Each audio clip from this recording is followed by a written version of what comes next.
મિત્રો આપણે જોઈ શકીએ છીએ કે આપણા વિરમગામની આપણી આ 44મી રથયાત્રા મિત્રો જ્યારે ભરવાડી દરવાજા પહોંચી રહી છે ત્યારે મિત્રો છેલ્લા 43 વર્ષથી આપણી કોમી એકતાનું જે પ્રતીક બની ગયું છે એવું આપણું સેથવાડ નવજીવન જવાન કમિટીના આપણા વડીલો અને આપણા યુવાન મિત્રો આપણી આ 44મી રથયાત્રાનું ભવ્ય સ્વાગત કરવા માટે મિત્રો અહીંયા તૈયાર છે।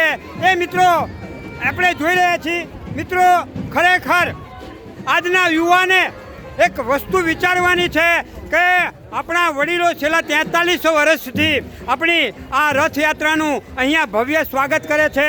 તો ખરેખર મિત્રો આજે આપણી કોમી એકતા છે એવી જ કોમી એકતા મિત્રો વર્ષોના વર્ષો વીતી જાય ત્યાં સુધી જળવાઈ રહે। આપણી વડીલોએ આપણે સામે જોઈ રહ્યા છીએ કે આપણા ચાચા બિરાજમાન છે એ આપણા વડીલોએ જે કોમી એકતાનો પાયો નાખ્યો છે એ અત્યારે હાલનો આપણો જે યુવાન મિત્ર છે એ જાળવી રાખે એ મિત્રો આપણે આશા કરીએ છીએ।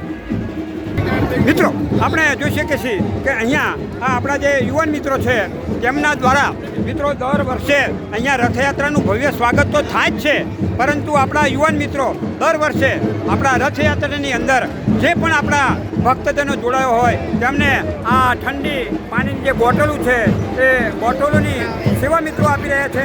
લગભગ 2 થી 2.5 જેટલી બોટલો તેઓ લાવે છે અને સુંદર સેવા અહીંયા આપી રહ્યા છે આપણા આ યુવાન મિત્રો।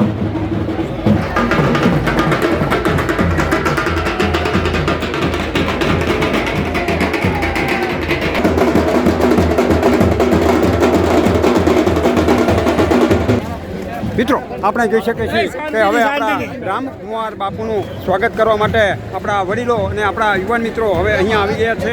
એ મિત્રો આપણે જોઈ શકીએ છીએ સાથે સાથે આપણા વંથલથી આપણા જે દીનબંધુ લાલજી મહારાજ પધાર્યા છે તેમનું પણ મિત્રો હવે અહીંયા સ્વાગત થઈ રહ્યું છે।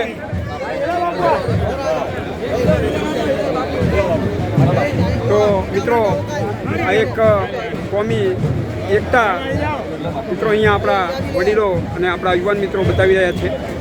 સેથવાડ નવજવાન કમિટીના મેમ્બરો અહીંયા ફુલહારથી સ્વાગત થયું છે બાપુનું અને આપણા દીનબંધુ લાલજી મહારાજનું।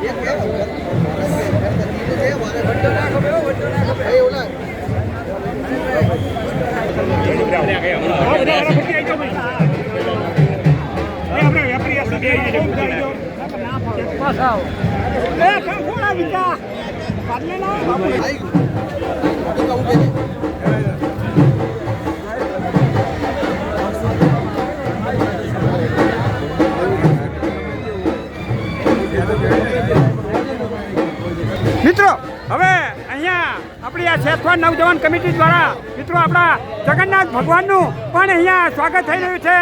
તેમને આ હાર મિત્રો ચડાવવામાં આવી રહ્યો છે આપણા સુભદ્રાબેન, આપણા બલરામજી અને આપણા જગન્નાથ ભગવાનને આ હાર ચડાવવામાં આવ્યો છે।